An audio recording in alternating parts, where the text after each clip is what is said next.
بسم اللہ الرحمن الرحیم۔ السلام علیکم دوستو، دنیا بھر کی خبروں میں آج آپ سنیں گے، لیکن اس سے پہلے اگر ہو سکے تو لائک، سبسکرائب اور بیل آئیکن کا بٹن ضرور دبا لیں۔ شکریہ۔ افغانستان کے 4 اہم طالبان رہنما کہاں ہیں؟ امریکہ طالبان کے افغانستان پر تیزی سے کنٹرول پر حیران۔ اشرف غنی نے قریبی ساتھیوں کو بغیر بتائے ملک چھوڑا۔ کابل ایئرپورٹ پر امریکی آرمی کی فائرنگ سے 5 افراد مارے گئے۔ طالبان کا جنگجوؤں کو کابل کی سیکیورٹی سنبھالنے کا حکم۔ طالبان کے ساتھ دوستانہ تعلقات قائم کرنے کے لیے تیار ہیں چائنا۔ ایسا نہ ہو کہ ہم سے کوئی تکبر اور غرور سرزد ہو جائے۔ ملا برادر۔ 2 ہفتوں میں شدید سردی اور گرمی حیرت انگیز موسمی تبدیلی سے شہری حیران۔ افغانستان سے نکلنے والے افراد کو محفوظ راستہ دیں گے پاکستان۔ تو آئیے چلتے ہیں اب خبروں کی تفصیل کی جانب۔ افغانستان کی موجودہ صورتحال کے اہم ذمہ دار اور افغان طالبان کے حقیقی فیصلہ کرنے والے 4 اہم کمانڈرز کہاں ہیں؟ یہ وہ سوال ہے جو کوئی نہیں پوچھ رہا۔ طالبان کے سپریم کمانڈر ملا ہیبت اللہ، ملا یعقوب اور سراج الدین حقانی اس وقت منظر عام سے غائب ہیں۔ افغانستان کے مستقبل کا فیصلہ 3 رہنماؤں اور چوتھی اہم شخصیت ملا برادر کے ہاتھ میں ہے۔ ملا ہیبت اللہ کو پوری تحریک کا روحانی لیڈر مانا جاتا ہے۔ ملا برادر سیاسی لیڈر، سراج الدین حقانی کو ڈپٹی لیڈر اور تحریک کا سربراہ سمجھا جاتا ہے، اور ملا یعقوب مرحوم ملا عمر کے بیٹے ہونے کے ناطے فوج کا سربراہ سمجھا جاتا ہے۔ میڈیا کی توجہ کچھ دوسرے افغان رہنماؤں پر رہی ہے، جن میں عبدالرشید دوستم، عطا محمد نور، صدر اشرف غنی اور ان کے نائب صدر امر اللہ صالح جو تاجکستان فرار ہو چکے ہیں۔ کابل سے پاکستان پہنچنے والوں میں اسپیکر افغان قومی اسمبلی میر رحمان رحمانی اور سابق افغان صدر برہان الدین ربانی کے بیٹے صلاح الدین ربانی، تاجک رہنما اور سابق وزیر داخلہ یونس قانونی سمیت سابق افغان کمانڈر احمد شاہ مسعود کے دونوں بھائی احمد ضیاء مسعود اور احمد ولی مسعود شامل ہیں۔ اسی طرح افغان رہنماؤں میں ہزارہ کمیونٹی کے 2 اہم رہنما استاد محقق اور کریم خلیلی بھی کابل سے پاکستان پہنچے ہیں۔ طالبان کے افغانستان پر تیزی سے کنٹرول نے امریکی صدر سمیت دیگر اعلیٰ عہدیداروں کو حیران کر دیا ہے۔ طالبان کے افغانستان پر انتہائی برق رفتاری سے کنٹرول نے امریکی صدر جو بائیڈن اور دیگر اعلیٰ امریکی حکام کو حیران کر دیا ہے۔ امریکی صدر جو بائیڈن کے لیے بطور کمانڈر ان چیف افغان حکومت کا خاتمہ ایک اہم امتحان تھا، جس پر ریپبلکن کی جانب سے جو بائیڈن پر شدید تنقید کی گئی ہے۔ امریکی صدر جو بائیڈن بطور ماہر بین الاقوامی تعلقات یہ بات باور کرانے کی کوشش کرتے رہے کہ افغانستان میں طالبان کا اثر و رسوخ کم ہو رہا ہے۔ اس کے علاوہ اس بات پر بھی بضد رہے کہ تمام امریکی 20 سالہ لڑائی کا خاتمہ چاہتے ہیں۔ امریکہ کے لیے یہ ایک ایسا تنازع رہا ہے جس میں پیسہ اور فوجی طاقت کا استعمال صرف اس لیے کیا گیا تاکہ افغانستان کے لوگوں پر مغربی طرز کی جمہوریت تھوپی جا سکے۔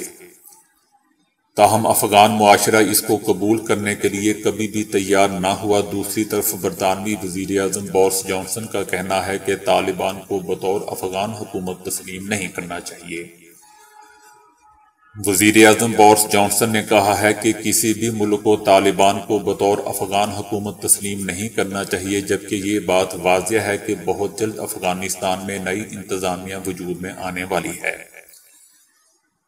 ایک انٹرویو میں برطانوی وزیر اعظم کا کہنا تھا کہ ہم نہیں چاہتے کہ کوئی بھی ملک اپنے طور پر طالبان کو تسلیم کرے۔ برطانوی وزیر اعظم نے مغربی ممالک پر زور دیتے ہوئے کہا کہ ضرورت اس بات کی ہے کہ ایسا کوئی بھی اقدام اقوام متحدہ یا نیٹو جیسے کسی ادارے کے طریقہ کار کو مد نظر رکھتے ہوئے اپنایا جائے۔ انہوں نے کہا کہ ہم چاہتے ہیں کہ ایک جیسی سوچ رکھنے والے ممالک اس معاملے پر ایک جیسا موقف اختیار کریں تاکہ ہم افغانستان کو خون ریزی اور تخریب کاری کی آماج کا بننے سے روک سکیں۔ صدر اشرف غنی ملک چھوڑ کر چلے گئے ہیں، جبکہ امریکی سفارتخانے نے بتایا ہے کہ ملک کے دارالحکومت کا ہوائی اڈہ فائرنگ کی زد میں ہے، جہاں سفارتکار، سرکاری اہلکار اور افغان شہری موجود ہیں۔ یہ معلوم کرنے پر کہ آیا انہیں طالبان کی جانب سے اتنی تیزی کے ساتھ ملک پر قبضہ کرنے کی توقع تھی، جس پر برطانوی وزیر اعظم نے کہا کہ میرے خیال میں یہ کہنا مناسب ہوگا کہ اجلت میں ملک سے انخلاء کے امریکی فیصلے کے بعد اس بات کا امکان پیدا ہو گیا تھا۔ ادھر ایک بیان میں روس نے کہا ہے کہ وہ ابھی تک طالبان کو بحیثیت افغانستان کا قانونی با اختیار ادارہ تسلیم نہیں کرتے۔ جب طالبان کا ایک وفد صدارتی محل میں حکومتی نمائندوں سے اقتدار کی پرامن منتقلی کے لیے مذاکرات کر رہا تھا اور مسلح طالبان کابل کا گھیراؤ کیے ہوئے تھے کہ جیسے ہی مذاکرات کا کوئی حل نکلے اور وہ اپنے رہنماؤں کی ہدایت پاتے ہی دارالحکومت میں داخل ہو جائیں۔ ایسے میں صدر اشرف غنی اچانک اپنے سیاسی رفقا کو تنہا چھوڑ کر ملک سے روانہ یا فرار ہو جاتے ہیں۔ جب افغان صدر اشرف غنی نے سماجی رابطے کی ویب سائٹ فیس بک پر ملک چھوڑنے کی اطلاع دی تو یہ بات سب کے لیے جتنی حیران کن تھی، اس سے زیادہ ان کے سیاسی رفقا اور صدارتی محل میں طالبان سے مذاکرات کرنے والے سیاسی قائدین کے لیے پریشان کن بھی تھی۔ اشرف غنی کے افغانستان چھوڑنے سے ان کے قریبی ساتھی بھی لا علم تھے، حتیٰ کہ قومی مصالحتی کونسل کے سربراہ عبداللہ اور سابق صدر حامد کرزئی بھی بے خبر تھے۔ کابل ایئرپورٹ پر امریکی فوج کی فائرنگ سے 5 افراد مارے گئے ہیں۔ امریکی آرمی نے ان افراد کو جہاز میں چڑھنے کی کوشش کے دوران روکنے کے لیے فائرنگ کی تھی۔ ایئرپورٹ پر موجود عینی شاہدین کے مطابق کابل ایئرپورٹ میں ہزاروں کی تعداد میں افراد موجود ہیں جو کابل چھوڑنے کے لیے جہازوں میں سوار ہونے کی کوشش کر رہے ہیں۔ تاہم امریکی آرمی نے صرف ڈرانے کے لیے ہوائی فائرنگ کی تھی۔ اب یہ افراد فائرنگ سے ہلاک ہوئے یا بغدر سے، اس حوالے سے کچھ نہیں کہا جا سکتا۔ دوسری طرف طالبان نے افغانستان کے دارالحکومت کابل میں واقع صدارتی محل کا کنٹرول سنبھالنے کے بعد ملک میں ہر قسم کی لڑائی ختم کرنے کا اعلان کر دیا ہے۔ افغانستان میں امریکہ کی سربراہی میں سرگرم رہنے والی آرمی جا چکی ہے، جبکہ مغربی ممالک اپنے شہریوں کو افغانستان سے نکالنے کے لیے تگ و دو کر رہے ہیں۔ اس سے پہلے اتوار کو دارالحکومت کابل سے افغان صدر اشرف غنی ملک چھوڑ کر بھاگے تھے، جبکہ طالبان نے کہا تھا کہ وہ خون ریزی نہیں چاہتے۔ دوسری جانب سینکڑوں افغان ملک سے نکلنے کے لیے بے چینی کے عالم میں کابل ایئرپورٹ پر پہنچے ہیں۔ طالبان کا کہنا ہے کہ آج افغان عوام اور مجاہدین کے لیے عظیم دن ہے۔ خدا کا شکر ہے کہ ملک میں جاری لڑائی ختم ہوئی۔ ہم اپنے مقصد تک پہنچ چکے ہیں جو کہ اپنے ملک اور عوام کی آزادی تھا۔ خیال رہے دوستوں کہ 2001 میں امریکی قبضے سے پہلے طالبان حکومت کا نام امارت اسلامیہ افغانستان تھا۔ طالبان نے اپنے جنگجوؤں کو افغانستان کے دارالحکومت کابل میں داخل ہونے اور شہر کی سیکیورٹی سنبھالنے کا حکم دے دیا ہے۔ طالبان کو شہر میں داخلے کی ہدایت کے ساتھ تاکید کی گئی ہے کہ وہ کسی کے گھر میں داخل نہ ہوں، کسی کو ہراساں نہ کریں اور نہ ہی کسی قسم کا نقصان پہنچائیں۔ دوسری طرف پولیس نے سیکیورٹی فراہم کرنے کا کام چھوڑ دیا ہے۔ وزارتیں خالی ہو چکی ہیں اور کابل کی سیکیورٹی اداروں کے افسران بھاگ چکے ہیں۔ چائنا نے کہا ہے کہ وہ طالبان کے ساتھ دوستانہ تعلقات قائم کرنے کے لیے اب تیار ہیں۔ چائنا افغان عوام کے اس حق کا احترام کرتا ہے کہ وہ آزادانہ طور پر اپنی قسمت کا تعین کریں، اور وہ چین افغانستان کے ساتھ دوستانہ اور باہمی تعاون کے فروغ کو جاری رکھنا چاہتے ہیں۔ چائنا کی جانب سے یہ بیان اس وقت سامنے آیا ہے جب طالبان نے افغانستان کے دارالحکومت کابل کا کنٹرول مکمل طور پر سنبھال لیا ہے۔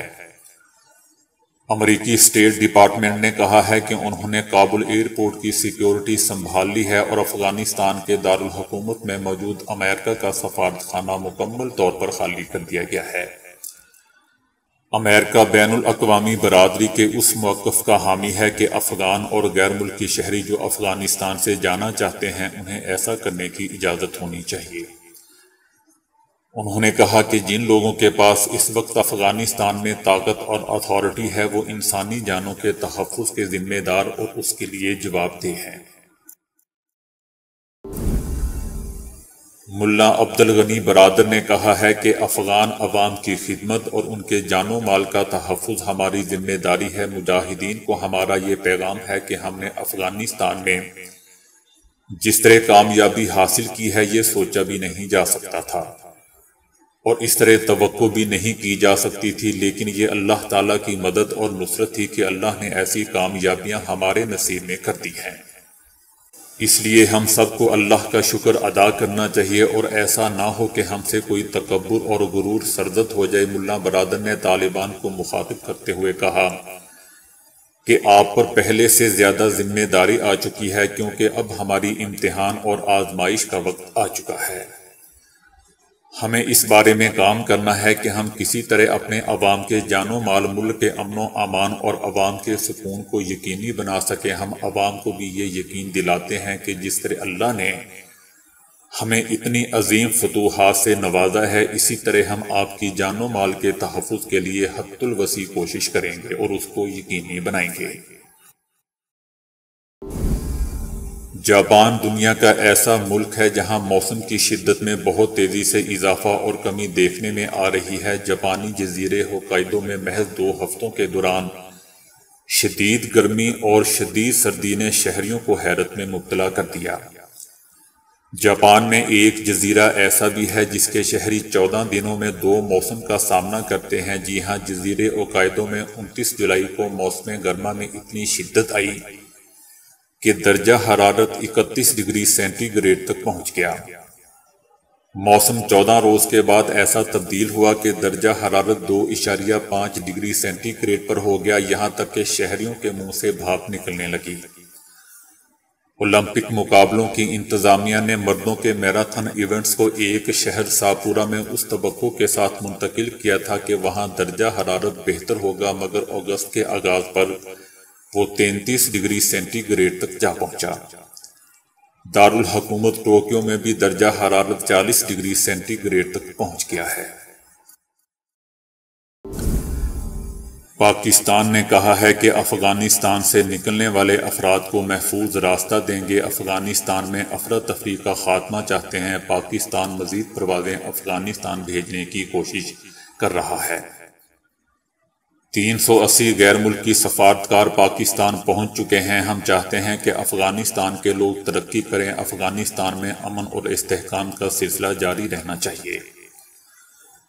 پاکستان کا مزید کہنا ہے کہ ہمیں خوشی ہوئی کہ افغان امن عمل میں ہم نے حصہ لیا۔ افغانستان سے متعلق پاکستان کی پوزیشن واضح ہے، لوگوں کی جان اور مال کی حفاظت ضروری ہے۔ تو دوستو ابھی کے لیے اتنا ہی۔ ویڈیو کو لائک اور شیئر کرنے کا بہت بہت شکریہ۔